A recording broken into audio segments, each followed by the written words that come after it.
L'amour. I know, I'm sorry about my bad French accent. We are talking today about love. Bishop Caggiano is going to walk us through the four loves: storge, Philia, eros, and Agape. And even if my Greek accent is worse than my French accent, well, you get to hear the bishop give his great insight into love on today's Let Me Be Frank. In the second segment, he turns his focus to the vocation of marriage. All right, so we have a great show ahead. So keep your radio tuned right here at 1350 AM or keep it locked in on your phone on the Veritas mobile app. You know, you can listen to the live broadcast on the app. You can grab podcasts for any of our shows that you missed, or if you want to listen again. And you can get the app at the Apple App Store, the Google Play Store, or at veritascatholic.com. Let Me Be Frank is brought to you by a grant from Foundations in Faith. It's that time of year again. Foundations in Faith will soon be accepting applications for Youth in Action grants. The program will fund 3 diocesan initiatives that are by youth and for youth for up to $5,000. To be eligible, applicants must be members of a Catholic high school, parish, high school youth group, or a Catholic young adult group. And applications must also emphasize evangelization, collaboration, or justice and equity for historically underserved populations in their proposed programs. So keep an eye on the Foundations in Faith website. Applications go live on the Foundations in Faith website on October 4th, and they will close on November 19th at midnight. To learn more or to apply, visit foundationsinfaith.org and click on Youth in Action Grants. Foundations in Faith embraces innovative approaches to funding pastoral care programs in the Diocese of Bridgeport. From seminarians to retired priests, from baptism to last rites, from suburbs to inner cities, the reach is broad and the impact is meaningful. All right, I am Steve Lee, and it is my pleasure, as always, to introduce Bishop Frank Caggiano. Steve, good to be with you. I thought our last show was great with Steve Bowman. He did an excellent presentation. Yeah, he's fantastic. And the two of you together make a great team. So, well, I'm learning from him. I really am. I think his methodology is simple, it's direct, and of course is going to lead into our conversation today, which is we're going to talk a little bit more about marriage itself, right? What it is, yes, what it's not, right? And we've often spoken about love, and we're going to dive in a bit more into when you say the word love, it really means different things depending on what context and to whom you're referring to. Definitely. Right. We also just commemorated the 20th anniversary of the September 11th attacks. I know you were right there, Excellency, 20 years ago. Right. Well, first of all, it's hard to believe 20 years have gone by. Yeah. It's also hard to believe that in many ways, the lessons that were learned in those early days have been unlearned. The world is just as violent. The Middle East is as much in chaos now as it was then, if not worse in many ways. It's ironic that the Taliban was ousted in response to 9/11, and they are back in power 20 years later. The jury is out whether or not there's a difference. I'm skeptical of that, but I pray that there will be. But going back to 9/11, just to consider, we all kind of have this sense that the people we love, sometimes we take for granted, but when we come home, we always expect them to be home. We always expect them to come home. Yes. And on that day, thousands did not come home. And you can't underestimate the trauma that created in so many people's lives. Now, the children of those who died are now young adults, right? Yeah. So they know it through story. They may have a vague recollection. But we're actually now coming into the first generation that has no direct memory of what happened. Yes. So it becomes history, like Pearl Harbor is history in the United States, right? But I think it's important that like we did for the special celebrations we had, that we keep the memory alive, particularly in our region, because it so deeply affected so many of our sisters and brothers. Right. Right? Yes. Yeah. You know, on CBS News, they ran a very interesting story. And if our listeners did not have the opportunity to watch it, I just want to share very quickly. And that was, you know, the United flight that was hijacked, that was on Yes. its way to Washington. There was an F-16 fighter plane. There were two of them that were launched to try to stop that plane or any rogue airline, because at that point, no one knew how many rogue airlines there were. Right. And the two pilots were interviewed. And it was fascinating to hear what they faced, because they needed to leave so quickly that their planes were not armed. They were not armed. So they identified this United flight and were on their way to intercept it. And as the one pilot said, she said, you know, the United States military never goes into a kamikaze style attack. But she said, I recognized what this involved. That if this airline did not respond to the tactical maneuvers to try to get it to land, the only option we had was to fly right into it. And her colleague, who is now a general, would have aimed for the head of the plane, and she would have aimed for the tail. Wow. Now, to think that, because she said, we knew what had to be done. We could not have more innocent lives lost on the ground because we had no control over the innocent lives that were in that plane. Right? They were in the control of the terrorists. And to think of the heroism of people like that who were willingly going to sacrifice their lives. Yeah. It's just a small story of the ones who were firefighters and police and emergency technicians and ambulance drivers and sanitation workers and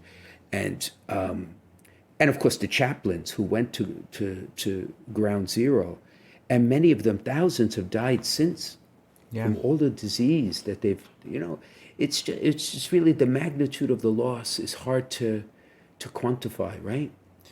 We had on Sunday evening on the front line with Joe and Joe on Veritas, we had Joe and Joe interviewed a man named Deacon Paul Karras, who was working on the 71st floor of World Trade One, and we're One World Trade, and he saved the life of one of his coworkers and brought her down step by step. She was just frozen. She couldn't, but he coaxed her through it and took her all the way down and saved her life and his own. But they were the last ones out of their floor of the building because it took so long. But he stuck with her. It's a moving story, but just normal people who stepped up, who found courage. Right. Well, that was the insight from last show. Sanctity is meant to look like normalcy. Like it's in ordinary, normal people who rise to heroism and virtue. Well, that's what sanctity is. It's not to it's meant for all of us, is really what it comes down to. Yes. But on that day, there was some extraordinary. And the other thing, the memory, and not to go on and on about this, but I mean, we could have a whole show on this. The hospitality, the welcome, you know, the tough veneer that many people have disappeared, literally disappeared. Yeah. I saw, you know, in my parish, some of these men who, you know, kind of like the neighborhood guardians, let's put it that way, you know, the tough guys. And they were crying like babies. Yeah. In church. Yeah. And unabashedly so, because a lot of their friends were law enforcement. Right? And they were there, firemen, and they were there on the front lines, and they had lost contact. And days later knew that they were gone. I mean, so it brings out, evil brings out an option to fight back with evil, which distorts humanity, and evil wins, or to brings out the best of humanity, which is nature informed by grace. Yes. And then evil has nowhere to hide, nowhere to stand, nowhere to stick. And my only regret is that the lessons learned were not, It's like the seed in the gospel that went on the soil, but then the sun came out and the seed withered. It did not implant deep within the soil, right? Yeah. That could have been a turning point. Yeah. Yeah. Right? But these 20 years later, I mean, on a day that brought so much destruction, that was fueled by evil, what we talk about the most today is the love that came through. Yeah.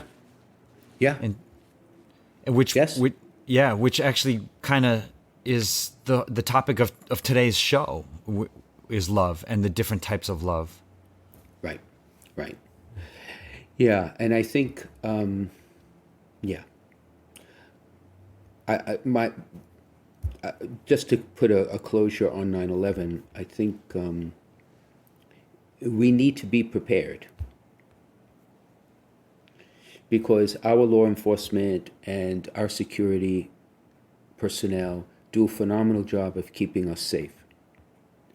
And I am sure, I have no evidence, but I am sure that in these 20 years they have thwarted many possible terrorist attacks in many parts of the world, particularly in our region here in New York, New Jersey, and Connecticut. And so we have to be thankful for what they do, right? It's all Yes. behind the scenes. Yes. But we do have to be prepared, because it only takes one missed to relive a horror like that. And we have to pray that not happen. Yeah. And pray for the people who wish to do so much harm, that they will find a conversion of mind and heart, regardless of whatever religious faith they have. Okay? Because terrorism has afflicted every religious tradition, even Christianity through the centuries. That they have a conversion of heart, because they have to see that to serve God could not possibly be to be the agent of death and destruction. It could not possibly be honoring the only God that exists. Right? Yeah. We have to pray for that. Okay. Yes. Yes. So we're going to talk about love. Where do you stand on the issue, Steve? I'm for it. Great. I think it's a good thing. Yeah, it is. But like everything else, it's misunderstood. Misunderstood not because I think people fall into a definition that is incorrect, but a definition that's only partial. The worst thing to do is to have a piece of the story and not the whole story. Because we all, except for sociopaths, right? We've all had an experience of love. Some evidence indicates that sociopathology is a person who truly has not experienced love for whatever reason, and is totally disassociated, has no empathy, all right, no ability for friendship, no ability to give of oneself, which is scary, okay? Because a sociopath can look perfectly normal until he or she opens his or her mouth, and then you realize there's something very wrong here. So the first thing I want to say about this is, regardless of how we talk about it in its different forms, at the very heart of humanity is this mystery of love.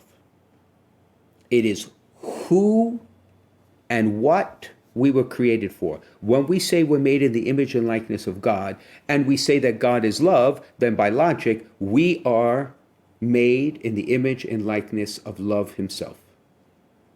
And the fulfillment of human life is finding our way to live the various forms of love that are our gift, right? A gift that's given to us by God because he created us this way. That's the first point. Second point is that no matter what any of these loves we're speaking about, but particularly when you get to Philia and when you get to Agape, it involves a vulnerability, a risk. To love does not mean to do it safely, to do it from the place of authority or power, or to a place where you give a bit, but you stop at a certain point. Because you're only tasting, it's like having the antipasto and not the meal. Right? Love demands a gradual giving of oneself, so that, again, in the mystery of love, it's an emptying, but then there's a receiving, And again, we go back to the Trinity. It's exactly what love is. It's a complete, perfect, total emptying of the Father to the Son, and a complete emptying, total giving of the Son to the Father, which is what love is. So why would we think love in the greatest way of looking at it is in the most comprehensive is not that? Because that's exactly what it is. And unfortunately, we live in a world that says, hedge a bet, give a bit, hold some back, keep your secret to yourself, right? Test it out, sign the prenuptial, come in with conditions, and that ultimately stymies what love is meant to be, right? And my last point before we get into the individuals is I've said it already 3 times. Love is a mystery. It is not something that can be completely and totally defined in words. Right? We struggle to do that. Because once again, if at the very essence of God is love, then who among us can define who God is totally and completely? Impossible. Right? Yeah. But what it's meant is you experience the presence of God, and you begin to know who he is. You intuit who he is. Even at times when we complement it by the words we speak and the concepts we strive to come up with. But what's essential is the experience. It's not the definition. So this is not meant to be an academic exercise. This is just meant to kind of like paint a picture. Imagine a beautiful canvas, and you paint the picture of the 4 types of love that C.S. Lewis speaks about. And you got to paint yourself in the picture, or otherwise it's not complete. And once you're in the picture, once you're in the experience, you're in the mystery, then the mystery will teach what I and St. Thomas and perhaps nobody else could teach, except Jesus. Because Jesus taught us the parables, but he didn't stop there. He invited us into the mystery of his death and resurrection, which is the ultimate pinnacle of love. That's how we learn what love is. Does that make sense? Beautiful. Exactly. Right. So anyway, okay, 4 types of love. Do you know what they are? Yes. Of course you know what they are. So by name, they are storge, Philia, eros, and Agape. Okay, which one do you want to start with? Let's start with storge. Right. The best way I could describe that a storge or is empathy. Right. It's the affection that comes from belonging. Right. So it's the natural affection that you would have towards a parent, or a parent to a child, or the natural affection you would have to a place. Like, for example, it's funny, I was thinking about this over the summer. I spent some time at the apartment in Brooklyn, and where my parents lived. And my family will be in that house 52 years in June. And there's an affection to it. It's so familiar to me. It's like putting on an old sweater. Do you know what I mean? And that's very comfortable, and it makes you feel like you belong, even though the house doesn't look anything like it did when I was 1969, when my dad first bought it. But so that's the sort of familiarity, the fondness, and therefore it in fact is powered by the discovery of something of value. Now, between a parent and a child, it's deeper than that, right? Because a child is of, could I dare say, immense, could I dare say infinite value, if a person is even capable of that, to a parent. Like, what would a parent not do for his or her son or daughter? I would think a good amount of parents in a moment of crisis will give up their lives for their children.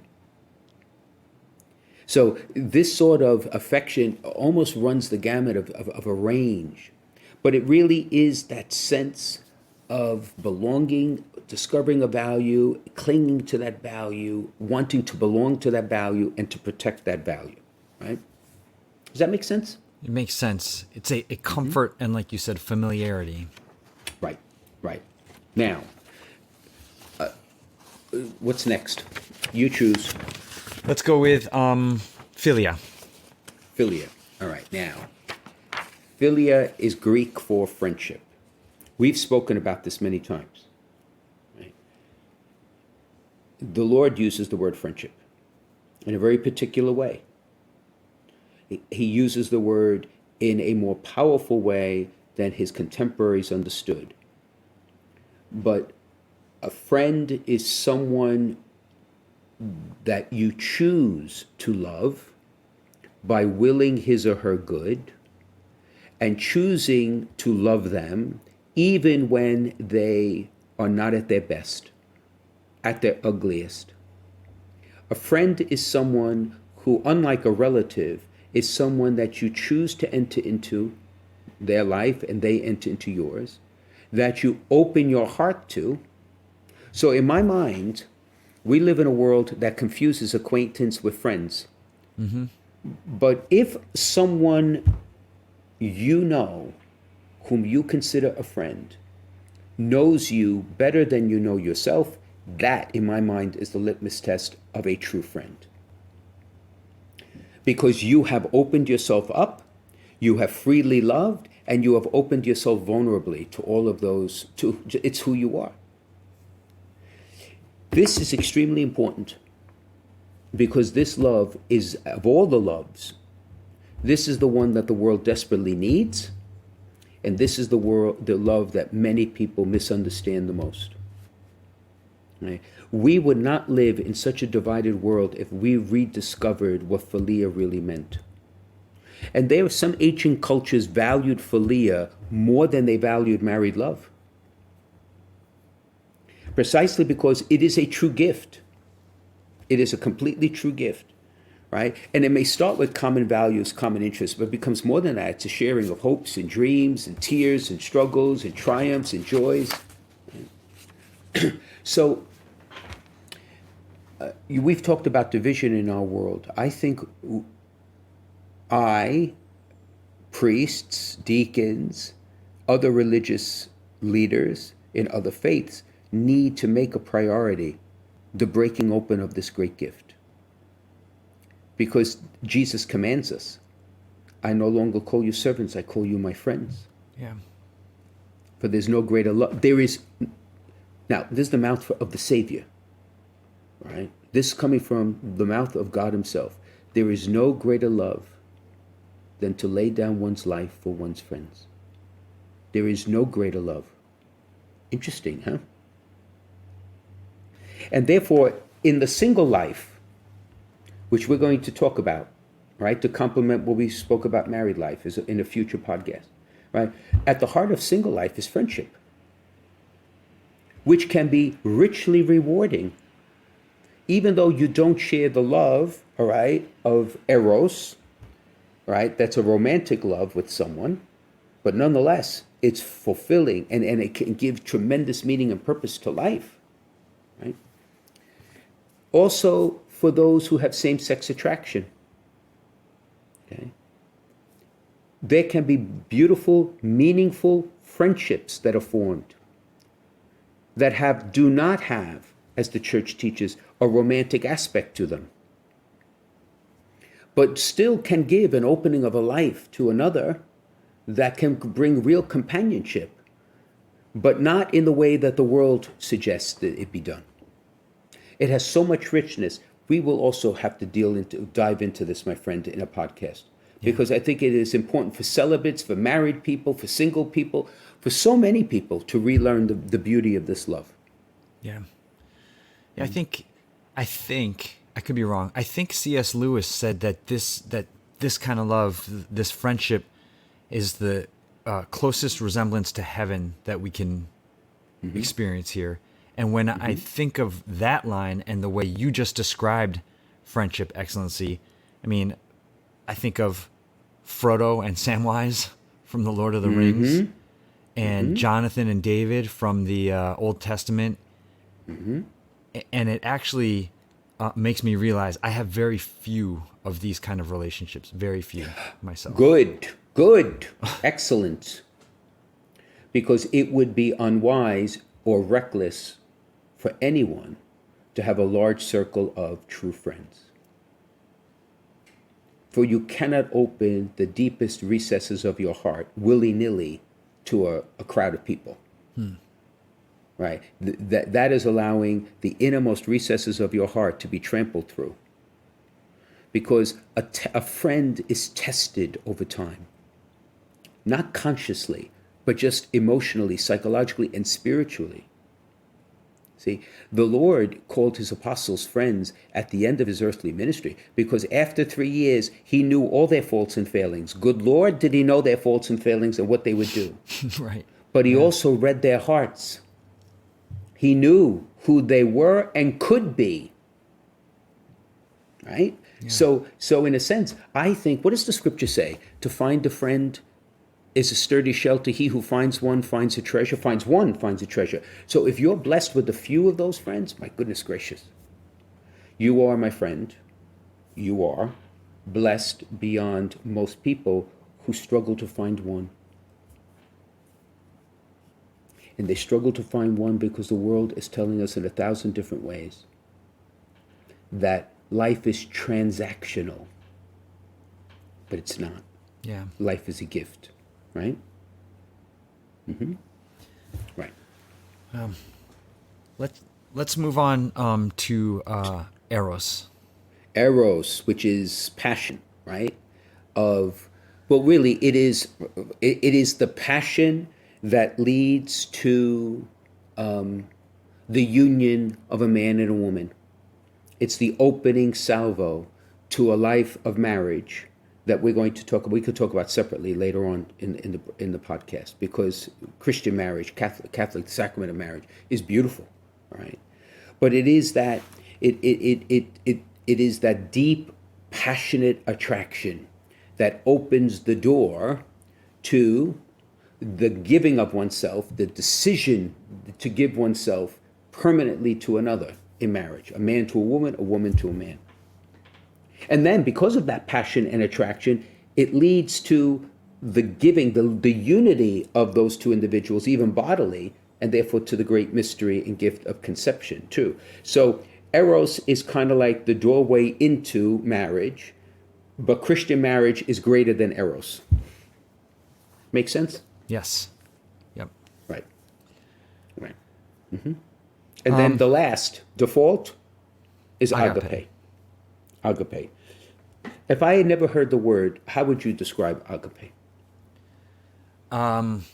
Gosh, this is like the culmination of love.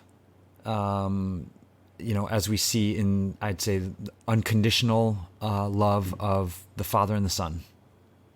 Right. Unchanging, not dependent on circumstance. Right. It's total. It's complete. It's total self-gift. And it's the willing of the full good of the other, which is what love is, right? It's an act of the will. It's not an emotion alone. It has an emotion, like in eros, but it's more than that, right? It's a decision. It's an act of the will. So agape is unconditional love that exists perfectly in God. And we, through the grace of the Holy Spirit, all right, we are invited to imitate that love as much as we can, despite our faults and failings. Now, you described heaven, but heaven would be entering into that great mystery, unencumbered, totally free, totally pure, totally forgiven, without the baggage of our sins and their aftermath. So that would be like running and never growing tired, flying and always getting closer to the destination that you love. St. Thomas speaks beautifully of heaven as an eternal falling ever more deeply in love with God. Imagine what that's like. Really, if you think about it. And you're aware, in some sense, because we don't get obliterated. Obviously, we believe in the resurrection of the body, so we are in a glorified body in this existence. I mean, it's so hard to describe. There are no words to do it. But agape really describes God's love. And that's how he loves us. I recently gave a talk in Salt Lake City in Utah.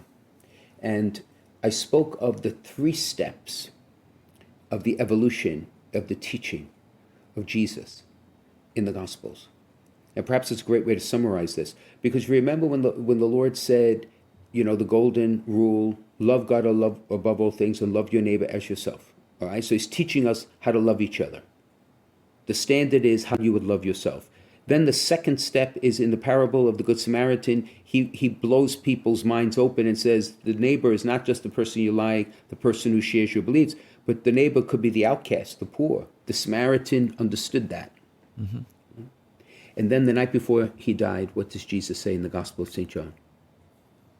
Love one another as I have loved you, right? So having said that, that's the invitation to agape.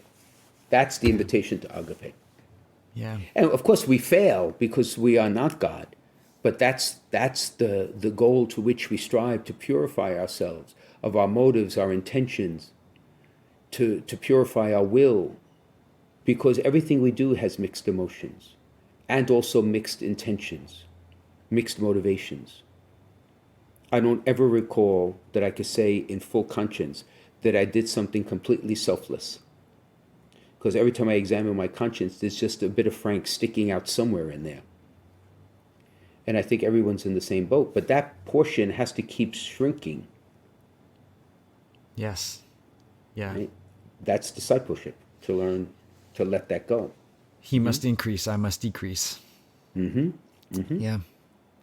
So much to dive into. I mean, we could go on for hours and hours on love, excellency. Right.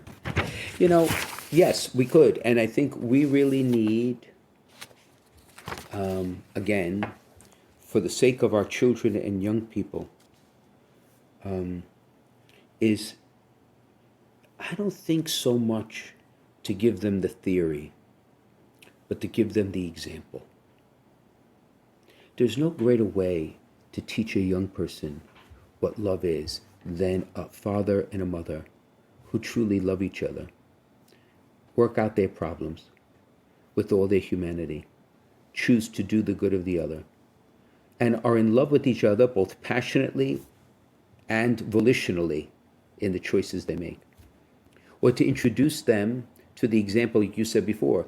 In your life, in my life, we have 1 or 2 or 3, maybe even 4, truly good friends. To witness that for young people, so that they know it's not just theory, or as some will say, it's blah, blah, blah. You people all say blah, blah, blah, blah, blah, blah. Okay, well then this is what we're talking about. It's right here in living color, right in front of you. That's, I think, the great challenge for us. Yes. Yep. Let's continue this on the other side of the break, Excellency. You are listening to Let Me Be Frank with Bishop Frank Caggiano on the Veritas Catholic Network. We're talking about love. We'll be back to talk about marriage on the other side of the break. If you're concerned about your end-of-life plans, searching for a Catholic cemetery, or have loved ones who are buried in one of the 14 Catholic cemeteries throughout Fairfield County, now might be a good time to begin planning for yourself or for other family members. Call one of our family advisors at 203-742-1450 and select option 5 to leave a message, or visit www.ctcemeteries.org. Many people don't realize that they can be buried with their deceased loved ones, even if all of the family's in-ground plots have been taken. The Diocese of Bridgeport Catholic Cemeteries provides in-ground burials as well as columbarium and mausoleum options. This makes it possible to unite your family together in the same cemetery, and it is an opportunity to build a bridge back to the church. Talking about this issue is not easy, but pre-need planning makes your wishes clear, reduces costs, and helps your family avoid difficult decisions at a time of grief and loss. You can start your planning now by contacting one of our family advisors at 203-742-1450 and select option 5, or visit www.ctcemeteries.org. We can guide you through the options, regulations, and considerations to help make the best decisions for your family. The number again is 203-742-1450 and select option 5, or visit www.ctcemeteries.org. Welcome back, everybody, to Let Me Be Frank with Bishop Frank Caggiano.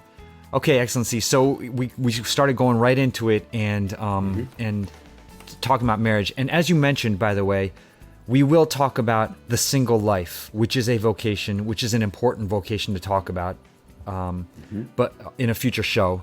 But for now, we're going to talk about the vocation of marriage. Excellency, what is marriage? Well, it's like everything else. It's easier to define what it's not, what it is not, than what it is. And the key, I think, to understand the difference between what the secular world believes about marriage and what we as Catholic Christians believe is to contrast the word contract versus covenant. Because a marriage license literally is a contractual agreement, is it not? Right. It has to be witnessed and notarized. And in the law, there are laws that govern, the rights and obligations of spouses one to the other, so that they could live harmoniously. The state doesn't require you to love each other. The state doesn't even require that you like each other. But the state requires that you get a license and you abide by the contract. All right? Until either party decides, according to the secular world, that the contract's not worth it, and they have an exit strategy called divorce. Mm-hmm. Okay, that can't be farther away from what we're talking about, what marriage is in the Christian world, particularly in the Catholic world. In the Catechism of the Catholic Church, from Article 1601 to 1666, there are about 65 paragraphs, about 10 pages worth of reading. I would recommend anyone listening to pull out their copy. If they don't have a copy, buy a copy, okay? Because it's worth having. It's the Compendium of Catholic Faith, and just reading through it, because it's fascinating to see such a comprehensive presentation, again, of a mystery. Because we speak of marriage as a covenant. Now, two examples come to mind. In the Old Testament, Yahweh sought to make a covenant with his people. And he made multiple covenants with Noah, with Moses. But in the end, the covenant was the offer of an unbreakable bond, an unbreakable unity of love between God and his people. One that the Israelites, through the ages, sinned against. That's what the prophets were railing against. But God never wavered. And it is that covenant sealed in blood, that covenant that says, you will be my people and I will be your God under every condition and circumstance for the ages unto forever. And that is why the covenant with the Jewish people will be forever valid, because God does not go back on his covenant. And in the mystery of his life, he chose the Jewish people as his own, out of which we came when, in our belief, the Messiah came to fulfill the promise of the covenant. And our Jewish brothers and sisters still await the Messiah. But the covenant remains, so it's unbreakable. And then therefore, in Christian theology, the image of marriage, the image that informs marriage is the covenant between Christ and his bride, the church. Yes. His bride, the church. And again, because we're grafted onto Christ, we're part of his mystical body, but it is that love that Christ has for each of us and for us as a body, his body, of which he is the head, denotes, again, an unbreakable bond. So that those who enter into the mystery of marriage are entering into something very similar. But it is between two human beings who have, through the experience of eros, through the choice, all right, of living a life of willing the other's good, to seek agape, ultimately as the bond that binds them together. They become for the world a living example of those two covenants. for us to see. And they are meant then to be a partnership, not the way the world understands it. Right? A partnership, hand in hand, heart to heart, right, for all of their earthly life. So we speak of the ends of marriage. It is the good of the spouses, and it is for the procreation of children. Now, that's another piece of dissonance in the world, because in the secular world, you can talk about a relationship between a man and a woman, right? But that relationship is not necessarily open to life because, again, it flows from a contractual arrangement. So for the world, right, there is certainly a passion there, there's a commitment there, but it's also a negotiated one. But for Christian marriage, it's very different. Because the unity that exists gives life. Now, how is that different from God in his love, pouring his love out into what became the universe? What did he do? He created life. He created us. So those are the two, if you will, defining ends for this covenant relationship. And ultimately, that's the root of why the church teaches that for people of the same gender, the same sex, it is impossible to enter into marriage the way Christians understand marriage. Because even though they may intend the good of one another, they are not open to the procreation of life. There is not a natural openness to that.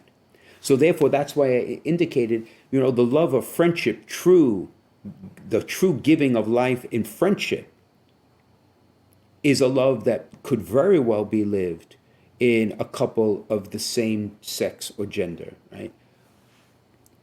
But for marriage, it's something totally different because Yes. there is this other end. Does that make sense? Yeah, it makes sense. Yep. Mm-hmm. And it's amazing to see, God created. I mean, marriage has been around since the beginning. There's a natural law that governs marriage for anyone. Mm-hmm. Right? For anyone. And marriage exists in almost every religious tradition with its own nuances, right? So I don't want to paint, when I say the secular world, I really am meaning the unaffiliated, the unreligious world. That's the extreme to what we're talking about as Christians, right? But then and they're valued. It's valued for a lot of what we're talking about, for unity and procreation and for the openness. Love has to be open to life, right? But in the end, the sacrament of marriage, it's the unity of the couples, it's its indissolubility that is meant to be lifetime, and its openness to life. Those are the, if you will, the characteristics of a Christian marriage. So, can I ask you, Excellency? There's, I think it was a month or so ago, the readings in Sunday masses were from a part of the New Testament that often when guys hear it or husbands hear it, they'll kind of elbow their wives and be like, "See." But Ephesians 5. Yes. Yes. Oh, so you're married. What's your reaction to Ephesians 5? I think, so for the benefit of the listeners, this is where Paul writes to the Ephesians and he says, wives, be subject to your husbands as to the Lord. And the husband is the head of the wife as Christ is head of the church. So I think that might bear some explanation from you, Excellency, so we can understand it better. It's not what it sounds like when you first hear it, right? No, exactly. No, absolutely. I mean, first of all, the fact that St. Paul lived in a time when there was no sense of any equality between men and women is obvious, right? In fact, Christianity, one of the factors that caused Christianity to grow so quickly was that it valued and respected women in a way different from the Roman world. And the place of Our Lady is a clear example of that. But having said all that, to understand Ephesians 5, you have to begin by understanding that St. Paul's real reference is Christ and the church.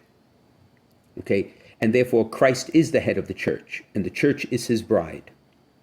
So, in many ways, he is, again, exploring this idea of the covenant and applying it to marriage. Now, that gives the connotation that spouses are not equal, which is not the case. Not at all. Okay? But rather, if you go further into Ephesians, then what does Paul say about husbands? What's the command to husbands, Steve? Yeah. What did the Lord command you as a husband to do? He wants me to love Rula the same way that Christ laid down his life for the church. Right. So that eliminates any understanding that there is an inferior and superior. It is Paul's way to help us to understand that Christ is the head of the church, but he loves the church so much that he raises the church and its dignity to a beauty that in many ways gives it infinite value. Right? We're never equal to Christ. But in marriage between a husband and a wife, there is an equality. Even though there's a distinction between a man and a woman, there is an inherent sacred equality, and that equality is rooted in love.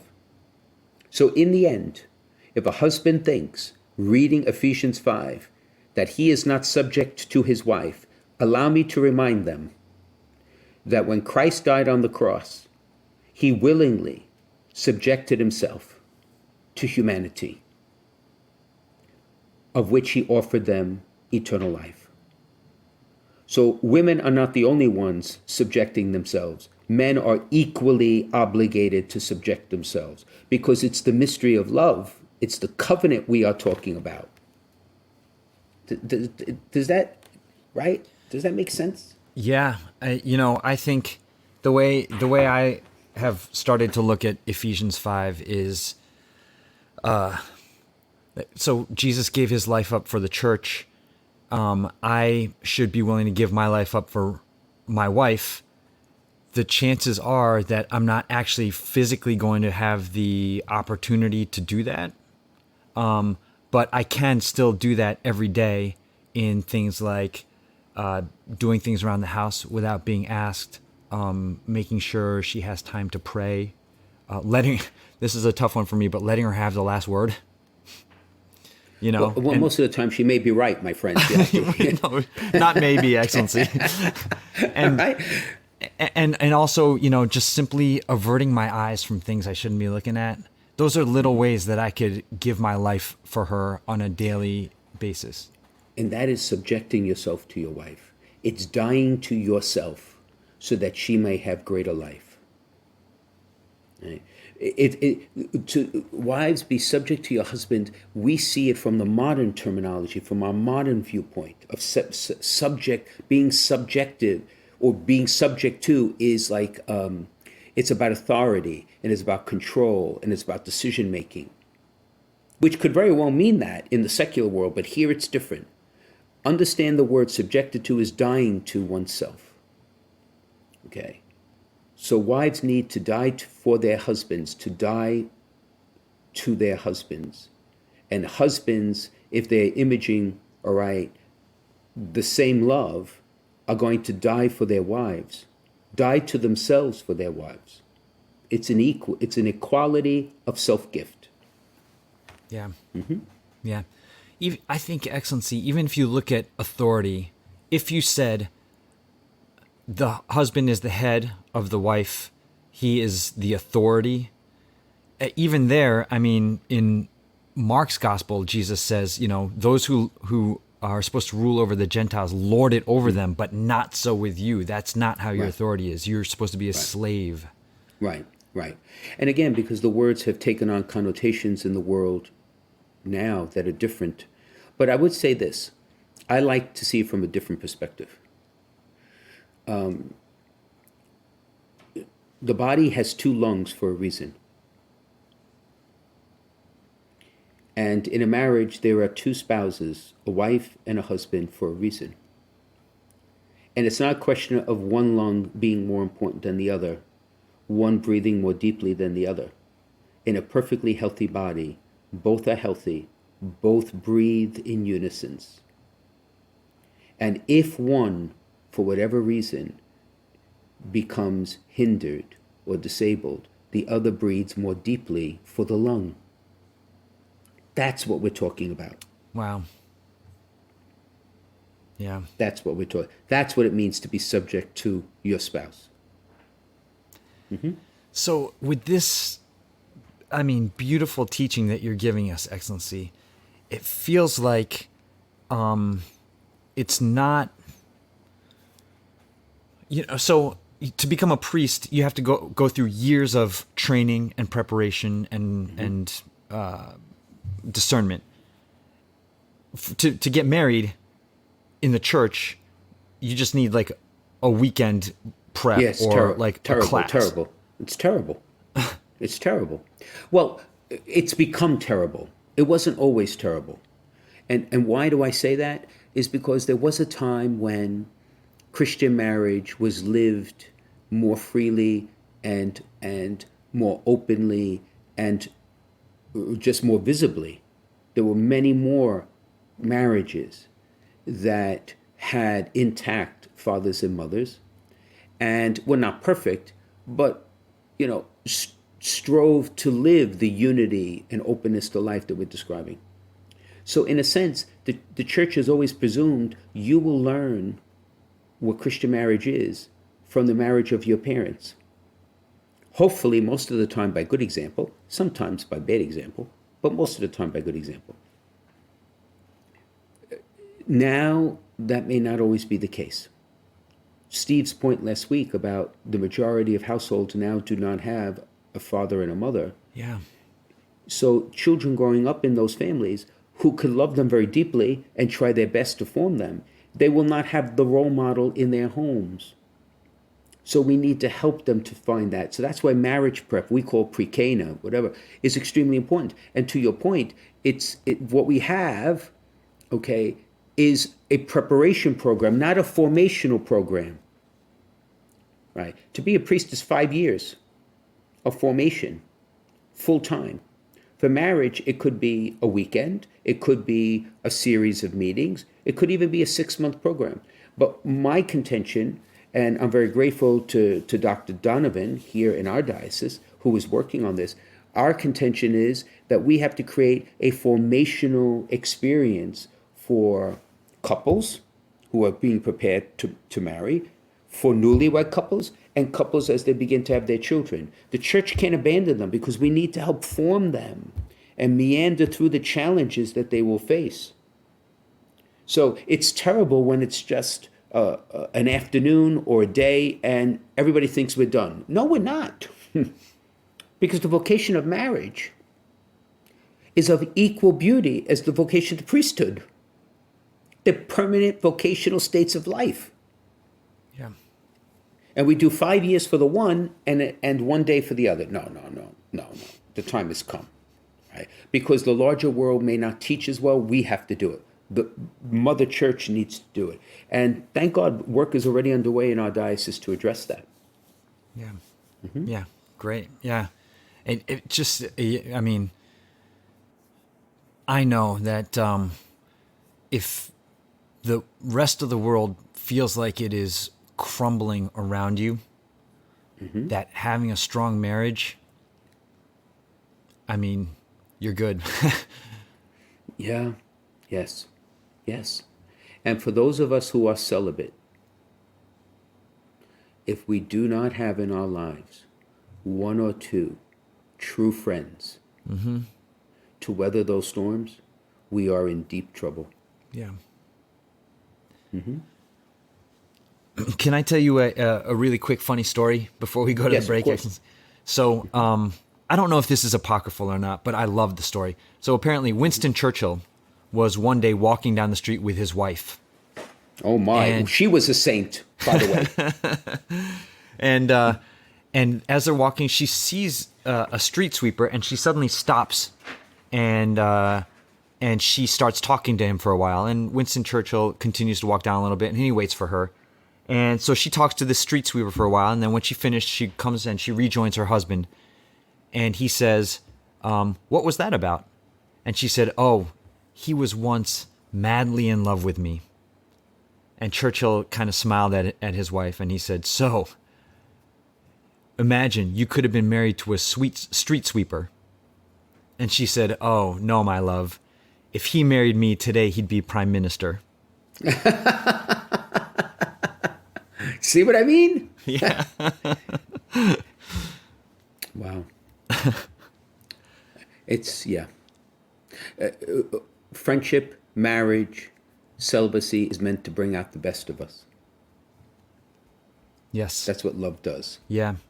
And done the right way, the way you described love in the first segment, that's exactly what it does, right? I can see. Right, right. Okay. So you are listening to Let Me Be Frank with Bishop Frank Caggiano on the Veritas Catholic Network. We're going to take a break and come back with a listener question. Want to make a difference at work? Veritas Catholic Network is looking to hire a full-time development director.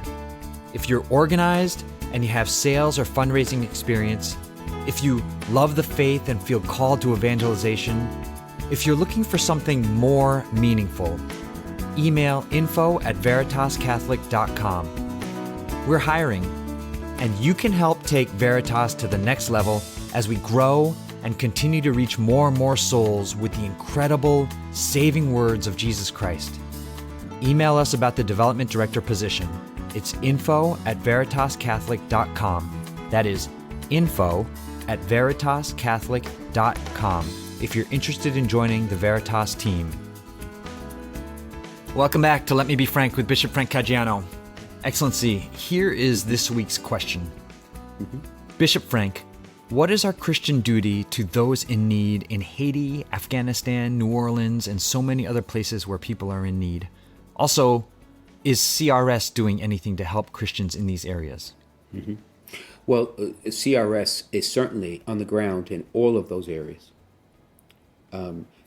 We need to remember that there are 6,600 employees of CRS in 115 countries, serving 140 million people each year. And there were CRS affiliates and colleagues in Haiti, Afghanistan. Some stayed behind in Afghanistan to attend to the people's needs. So in all those areas, CRS is already involved, and they have had long relationships with local individuals who can really help to make the societal change we need in these places. But to answer the first part of the question, what's the obligation? Well, the obligation is to do whatever we can possibly can to alleviate the suffering. Remember, we are a mystical body. And then there's a fundamental unity of all humanity. We're all made in the same image and likeness of the same God. So we had a taste of it with Hurricane Ida when she came through. In our region, in New York and Connecticut, we saw people drown in their basements in New York. Yeah. Right? But imagine the destruction in Louisiana and Mississippi, which is not the first time that has happened.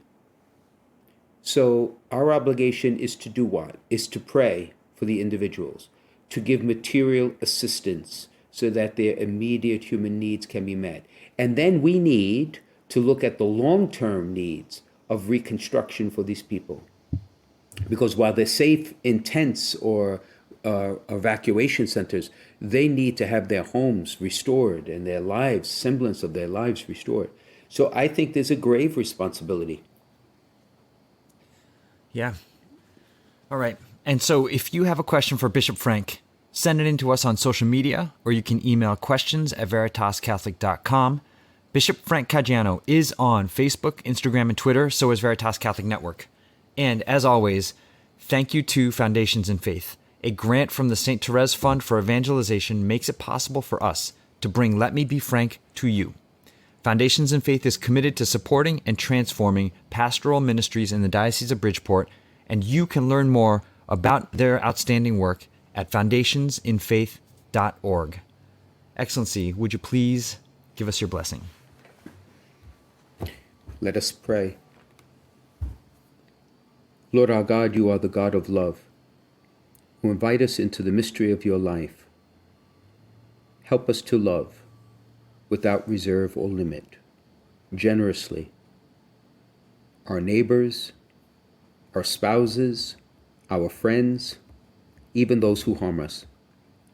For each time we dare to love, we grow in our humanity, come closer to sharing your life, and take one step closer to heaven. Bless us this day, bless all who are listening to us, and bless all your people. For we ask this in the name of the Father, of the Son, and of the Holy Spirit. Amen. Okay, my friend, I'll see you next week, Steve. Thanks, Excellency. Okay, all the best.